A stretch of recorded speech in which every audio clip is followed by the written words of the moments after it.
Good morning. Japan by River Cruise is made possible thanks to those who donate to the show at japanbyrivercruise.com, and also due to the generosity of our corporate sponsors. Thanks to everyone. This week, we have a message from Ihojin ni Yasashi Fudosan. In a recent survey, nearly half of non-Japanese residents have reported that they have experienced discrimination while trying to find an apartment in Japan. You won't ever need to worry about that with us. At Ihojin ni Yasashi Fudosan, we specialize in properties and services that are perfectly suited to your non-Japanese needs. All of our properties have had the doors resized, the toilets westernized to the kind of primitive toilets you actually have in the West, and the paper partition shoji have been pre-torn, so you won't feel bad when you rip one while moving in. Plus, as an added bonus, none of our contracts will require you to pay that pesky key money. We'll simply pay it for you and recoup it by marking up our realtor's fees accordingly. Problem solved! Plus, your new Japanese neighbors have all been given strict instructions to welcome you by greeting you exclusively in English, no matter where you actually come from. Call us today for a free spot at one of our exclusive trash and recycling motivational seminars. We are easy-to-different countrymen not moving property. Welcome to Japan! Please don't wear shoes in the house.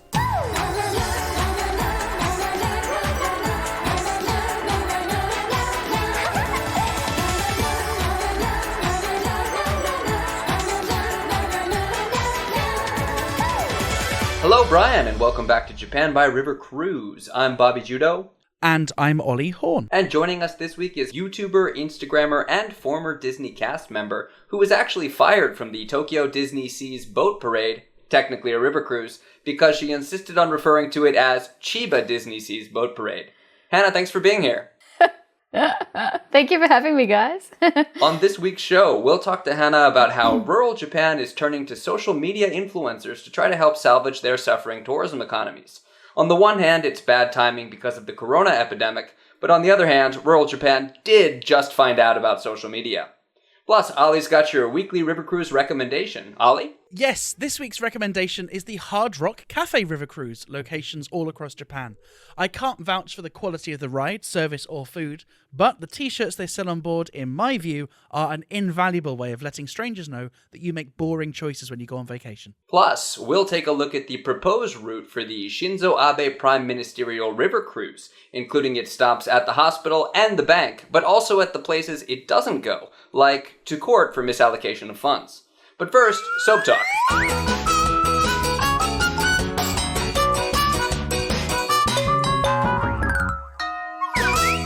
Hannah, your video, The Travel Flex, is one of the funniest, sharpest, and most beautifully made parodies of travel influencing out there.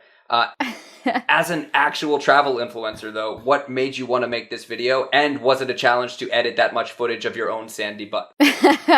First of all, yes, it was a big challenge to edit. Like, a really uncomfortable challenge of, like, editing shots of myself that I hated. And I was like, that's too much boob. And I'm like, no, it's not. It's a travel video. Put it in. So, yeah. Well, I was inspired to make it because me and my friends that I made it with, Jess, we would go on trips all of the time. And obviously we follow a lot of travel influencers on Instagram. And while we were going on these trips, we'd just kind of be reminded of like, oh, this would be a perfect place to run through the autumn leaves and throw it up in slow motion, or like, oh, this would be perfect, but quick, hold my hand, we're running on the beach. Oh. And then we kind of started to see these cliches popping up again and again on social media, and they just got more and more ridiculous every time. And then we were going on a trip to Indonesia anyway to go and see some like beautiful places. And we planned the trip with like a couple of extra days time within the trip, and we're like, let's do it. So I wrote a script on the airplane over, and oh man, I must have written it like 3 or 4 times. I was like, is this too harsh? Is this too on the nose? So for the viewers that haven't seen, this is the script for if travel influencers were honest. That's the premise. Yeah. Yes, exactly. And our listeners tend to listen for hard-hitting information about the Japanese river cruise industry. But if any of them do happen to like parody or satire, I can't recommend it enough. It's really, really good. Thank you. I often feel really guilty that when I travel to do gigs, like I go to some super interesting places, right? I've been to like Nepal, Myanmar. And I do think this would be great to document and, make a cool video about and show a bit of behind the scenes. But, like, it takes so much time. Like, there are comedians that do this, and it's, like, beyond a full-time job for them to create this content, in addition to doing the actual work, which you're supposed to be doing out there, which is prepare for a show and market a show and do a show. So one kind of maybe more somber or sad message is, what time do you even have to enjoy these places that you're going to? Honestly, like the higher quality that the higher a quality that my videos get, the less time I have to really enjoy the place. Which is like, so like when I first started making videos, it was just like a little point and shoot camera, and I would just live my normal life holding it at my chest kind of thing. But sorry, which way was it pointing? Pointing outwards from my chest. Okay, good. Important distinction. But not in the travel flex video. That was different. It's the other way around. But yeah, now that I'm trying to make more high quality videos, it's like, it's not a normal travel trip at all. Like when I go on like hiking trips, it's like, oh, it's maybe like a 3-hour hike, but when I'm filming it takes like 5 hours to get there because you're setting up shots things along and that the kind way. of thing. Yeah. And like you said, it also changes the way you see it, right? You see things in terms of what would make for a good frame, or what would make for a good shot. Yeah, absolutely. But on the same note, I think a lot of people would say like, oh, like she doesn't even get to enjoy her trips. She probably doesn't even enjoy the travel. She's just doing it for clout or YouTube or whatever. But honestly, like since starting to make videos and trying to make them better quality and trying to learn photography as well, I think I enjoy my trips so much more than I ever used to because I'm having so much fun. Like when I get a great shot, it's like I get so much joy from finding, like getting the right shot and getting the right lighting when everything is perfect. And it feels great. So I feel like I enjoy it more now. So are you doing any travel influencing work right now? No travel influencing work. She's doing this podcast, Bobby. This is it. She's done it. Hard work. I'm not working with any travel influencing companies at the moment because I actually just got a new job. So the way that my visa is set up, it means I can't work with any other Japanese companies. So I can still make my own videos traveling around Japan, which I have been doing, but they're not in collaboration with any tourism boards. They're not sponsored. You're not getting money for making them. No, except for the usual, like maybe Squarespace occasionally or the AdSense from that I would already be getting. Actually, I would say that was the one part of your video which I thought, oh, maybe she's parodying Squarespace. Like I even looked at the Squarespace logo to see if you changed it somehow or something. Because that's, you're like, that's such a trope as well, isn't it? A lot of people said that in the comment. They were like, wait, the Squarespace ad is for real? I thought she was joking. I was like, exactly. No one asked us about our Squarespace ad. Yeah, we did. Not a single person. We did a Squarespace ad. Nobody suspected that was real. That's because all of our listeners already have podcasts and websites for them. Yeah, they've already signed up. In fact, talking of our listeners and them having podcasts, I feel like the embryos have been multiplying because someone who had a podcast now seems to have another podcast. Bobby, should we take a look at the mail? This is from Joe Bryan, who says, "Hello guys, Atsui desu ne," which is top banter. And the message continues with, "I'm just checking that your fax machine is still functioning." Yes, thank you, it is. And it hasn't melted in this Atsui desu ne. Also very funny. Also, TB Pod, that's an in-joke, and I have started a new Ishikawa-based podcast. The saturated market of Ishikawa-based podcasts is about to team over, called Ishikawa Summit to See, which we've come up with a brilliant and unique concept of a handsome, muscular American guy and a fat, overbearing English guy talking about their lives. I don't get it. The twist is that this podcast is underprepared and only accidentally funny, if at all. You said it. If you read this out, we promise not to dominate the podcast charts. We don't need your promise. Well, good luck with your podcast. I do think anyone that wants to start a podcast should. I think that anyone that wants to start a second podcast should think really hard. But one thing I will say is Ishikawa Summit to See, I wanted to hate it. I wanted to hate everything about this. I wanted to hate the fact that previously when we gave you a plug for your other podcast, you at least paid us some money. However, I think Summit to See is a legit good pun. So on that basis, I gave it a listen.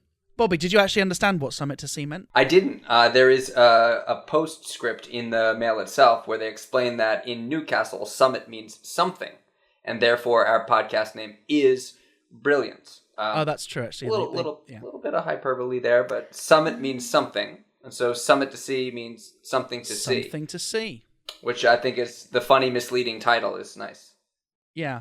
If if only you'd stopped at your brilliant podcast name. So we'll put that in the box of people that should have bought us a coffee but didn't. Bobby, is there a box of people that didn't need to buy us a coffee but did? Yes. Someone says, came to listen to my neighborhood craft beer guy, subscribed for the good humor about living here. Someone enjoyed the show with Matthew Boynton from Sakamichi Brewing. I guess they're a regular at Sakamichi Brewing. And they wrote cheers and they bought us a coffee. And their username is at it's a curdy nut. A curdy nut. Curdy is a walnut, right? Yeah, well, they actually bought us multiple coffees. I like the fact that Thank you very much. that they treat Matthew as the neighborhood craft beer guy. It's such a nice thing to be. I'm partial to Daniel. Shall we take a look at the news?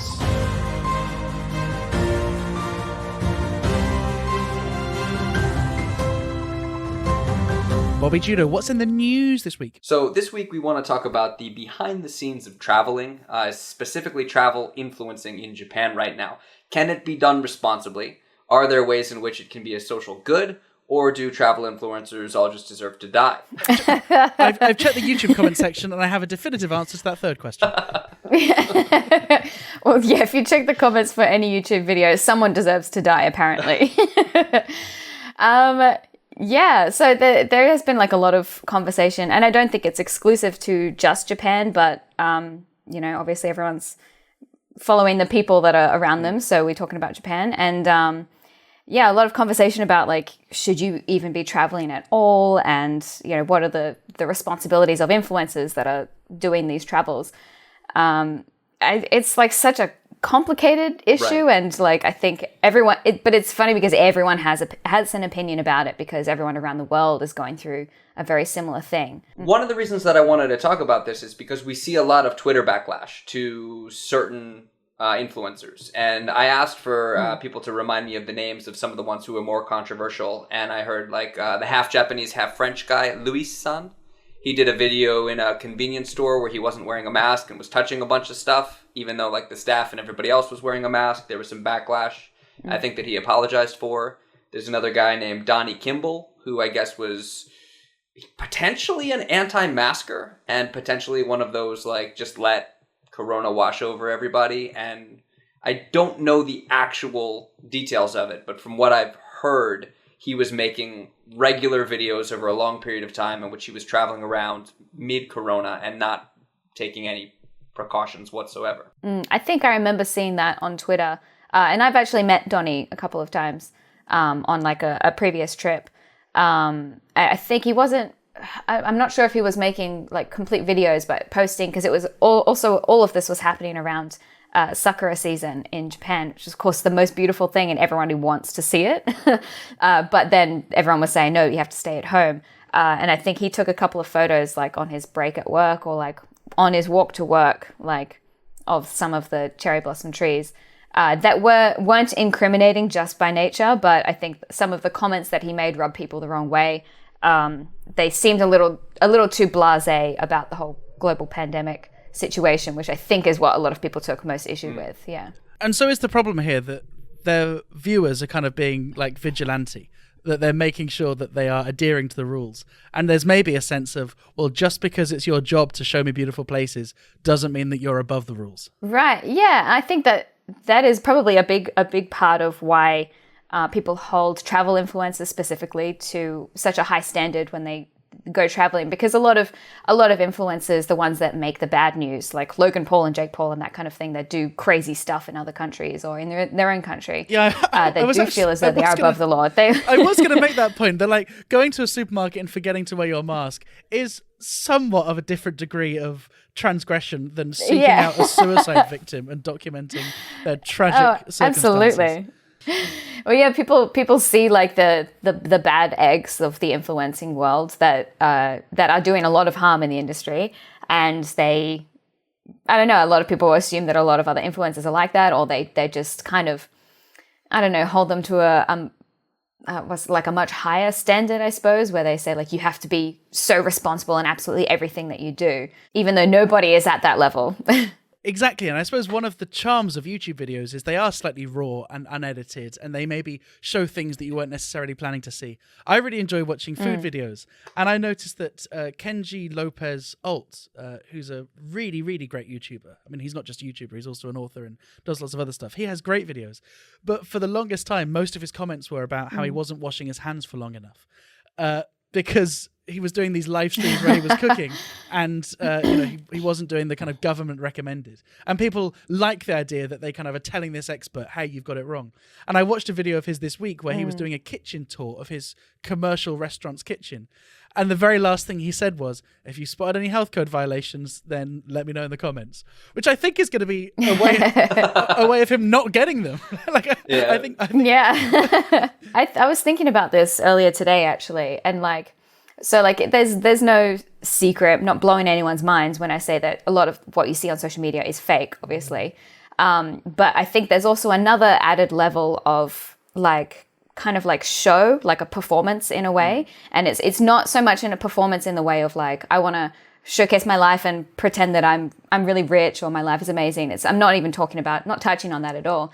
It's like the show of making sure that everything you put out is going to mitigate the number of people that are looking for something to just drag you through the mud with. Right. So a good example I can think of is I have a friend who she's an Instagrammer and she has posted a lot in the past about plastic waste and around the world. And when she's traveling, she's always trying to lower her carbon footprint and that kind of thing, trying to be responsible in that way.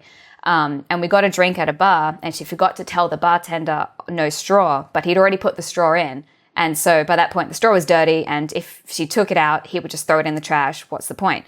So she got the drink. She was like, oh, I forgot to tell the bartender that I didn't want a straw. But she had already taken a photo of it on her phone. She was going to put up to Instagram story. And then she thought, oh, no, wait, I'll have to take it again. She took the straw out and then took the photo, then put that up on Instagram stories. And she was like, I know that seems really fake. But she's like it was an honest mistake that I forgot to ask for him for no straw. But I know that if I put up a photo with me with the straw in it, everyone's going to attack me for it. So there's a certain level of show that everybody has to show that I'm wearing a mask and I'm social distancing and I'm doing everything that I can, even though it's kind of not even possible to social distance when you go to the grocery store in Japan, the tiny aisles. But nobody is perfect, but you have to pretend you are doing everything that you possibly can on social media so that you don't get attacked. I do feel a bit sorry for your friend because this is a problem that she has created herself. That if she had spent the last couple of years saying, I try my best to not use a plastic straw, but sometimes it's unavoidable, then maybe her followers would have been accepting of there being a plastic straw, and she wouldn't have even have had to go through this. I don't think Hannah was necessarily saying that her friend was pretending to perfection or was presenting herself as perfect at all times. It seems like it was a situation where it was a mistake, but she couldn't acknowledge that mistake without opening herself up to this horrible attack. I guess my general point is that if only we had a means by which we presented ourselves as the flawed individuals that we are. Currently, social media just doesn't allow us to do that. So I think that's what's sad. It's really hard to do that, and it's something I try to do my best in saying I think that we can do better, and I think that we can travel more responsibly, but it's not easy and it's not possible 100% of the time. However, once you put any kind of opinion, once you set any kind of standards for yourself, people will try to hold you to that at all times, and the internet is ruthless. Right, and they have fun doing it. Just to bring it back to travel, I think in the past, we've talked about how people are struggling with 3 different things during the corona pandemic. 1, how to be responsible as it pertains to corona. 2, how to keep earning enough money to stay afloat. And 3, how to enjoy their lives. And I think when people look at travel influencers, they probably think that it's about them enjoying their lives. It's about them having fun and finding a way to kind of game the system so now that they can get all these great experiences and free travel and stuff like that. And they're living these fantastic lives and gaining clout and getting all this enjoyment out of it. But I think, having seen some of the behind the scenes, that it's generally more about livelihoods. I think the people who are, there's such a backlash to it, but people don't necessarily realize that these are people who are trying to maintain their main sources of income or significant sources of income that support their livelihoods. And I think a lot of the people who are behind the backlash in Japan might also not know that these influencers are being asked to come to these rural areas who really are struggling to salvage their tourism economies right now, and they don't know a better way to do it. Yeah, absolutely. And I think that, like, at the start of the pandemic, like before everything really, really blew up. By the way, we are still at the start of the pandemic. I'm sorry to announce. Well, yes, that's very true. But like while everything was beginning, like there was so much conflicting evidence from like the experts and from the government, and like we're still getting like conflicting opinions from the government being like, do the go-to travel, but then the second wave hit, and then they're like, don't go out during Obon, and then go to bed early, can't stay up past 8 p.m. There was just all of these conflicting messages, and everyone's like, I don't know, should I go out? Should I stoke the economy? Like, I don't know what to do. Wear a mask, except when it's hot, and then take it off. But then put it back on. Yeah, exactly. Don't want to get heat stroke. Yeah. And so, like, I think at the start of the pandemic, when everything was blowing up, I think we were right to follow the advice to stay home and to follow the advice and be very responsible and stay home, because we didn't know the extent of how bad it could be, and perhaps we still don't. But we didn't know how the world was going to react to it, like what the best way to deal with it is. So I think it was right to just follow that advice at the start. But now that we've had like a bit more time to know what the death rate is like in Japan and how fast it spreads in Japan, how fast it doesn't, I think there is a bit more leeway to be able to travel in a responsible way, and you don't just run to Shibuya Crossing or anything. Yeah. Like there's places to go to that would be a good way to help the economy in a way and help these people that are really struggling. When the pandemic first kicked off, we saw this huge explosion in every single media outlet, like newspapers, TV shows, websites. That bus company that actually booked you as an influencer to take that bus experience, they never got off the ground. It was a bus, not a plane, Bobby. They pivoted to takeout and introducing takeout. And so when the pandemic kicked off, everybody was like, we need to focus on takeout. And you saw a huge Instagram explosion there too. But now I've seen the tourism Instagram, the travel Instagram in Japan, there's been a huge pivot to nature and outdoor stuff. I think it might actually be I think they're right. Like it's a good time to encourage people to go out and see nature, because before, like when you could go to all of these big events and like festivals and that kind of thing, like the other exciting things seem so much more exciting to go and travel to than like going out to the countryside in Japan. Whereas now everyone's kind of looking forward to just getting out away from people and being able to travel where you're not surrounded by so many people. Yeah. So now kind of is the right time to be promoting like countryside and like nature and hiking and that kind of thing. I totally agree that people who are doing it irresponsibly, like the guy who went into the convenience store without the mask, and somebody who is saying, screw the precautions, throw the precautions to the wind, I'm still going around the country. I think that's irresponsible and it should be called out. But yes, my personal experience, I saw when I was asking for names of people who had seen backlash, somebody started talking about the Donnie Kimball story. And I was reading through their account of the story, and in my mind I was like, oh, this piece of shit. What a horrible piece of shit. What's the story? This was the story that they said was that this guy was traveling around regularly without wearing a mask, without taking precautions. The one that we mentioned earlier in the show. Got it. So in my head, I was like, oh, this piece of shit. What a horrible human being. And then a few more messages later, somebody said something about Michaela. And instantly I was like, yes. I know her. She didn't do anything wrong. And you come to her defense immediately.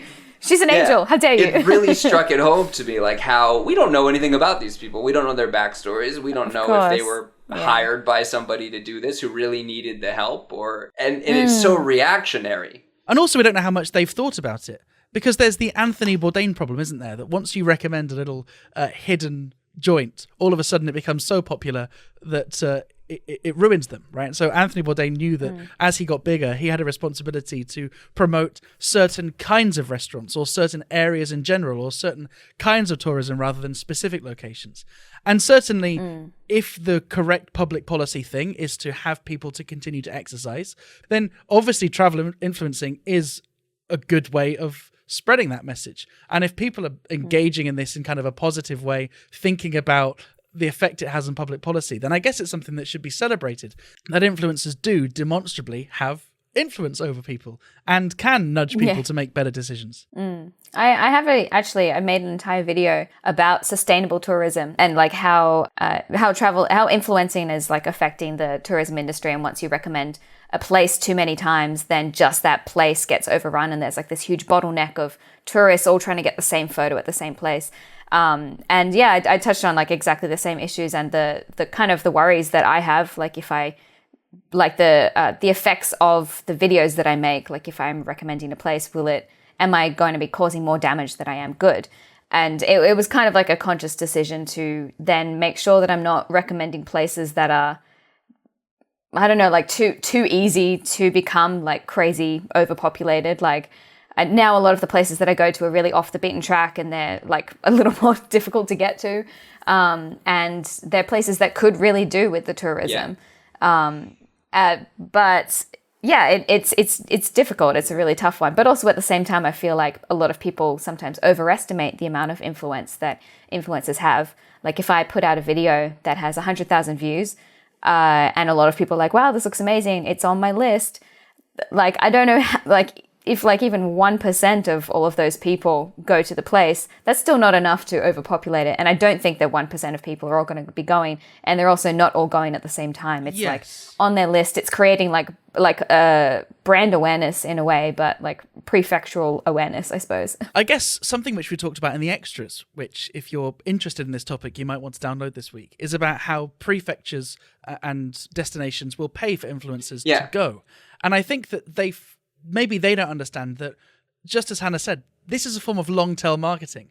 This is not like you see an advert for a really good knife and then a good promo video of how nicely it chops onions, and then within 15 seconds you've already added it to a cart and bought it. That's not how this works. What happens is it creates a general impression of a place, and maybe people will bookmark the video, but actually people aren't acting on this immediately, are they? And that's exactly something that I try to do with my channel as well, is like when you're going to a lot of like off the beaten track places and discovering places that no one has really heard of before, all it's basically doing is showing people that like, hey, there's more to Japan than Tokyo and Kyoto and Hiroshima.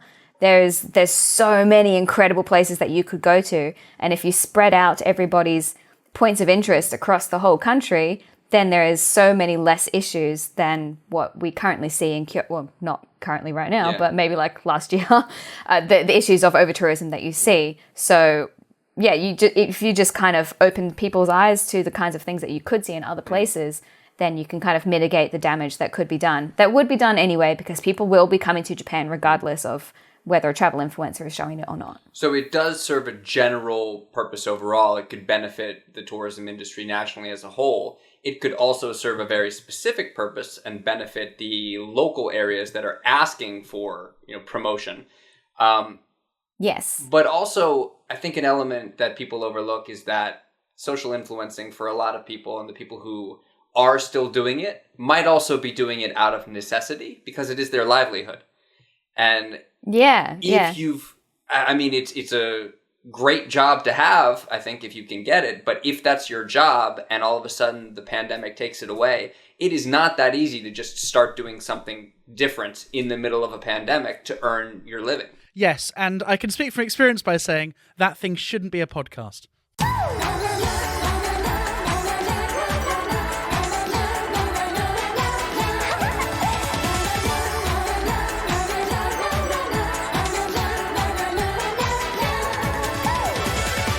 Hey, thanks very much for listening to this, episode 51 of Japan by River Cruise. Just 3 more episodes to go till that magical 54 episode milestone. Thanks to everyone who's bought us a coffee. We genuinely appreciate it. I cannot wait for 54. Thank you very much again to our guest this week, Hannah Price. Hannah, thanks so much for coming on the show. Really do enjoy all of your videos. Can you tell our listeners where to find them? I can. It's YouTube. Easy. Next. Yeah. I was just about to say, just go to YouTube, that little search bar at the top, just type CurrentlyHannah. If you want 2 videos that are like very similar to what we were talking about today, I have a video on sustainable tourism And I have another video about how Instagram is changing travel. So go check them both out. I think you will enjoy them. Yeah. Thank you so much for having me on the show. It was really fun. Come back anytime. And Brian, thank you for listening. We will see you next week.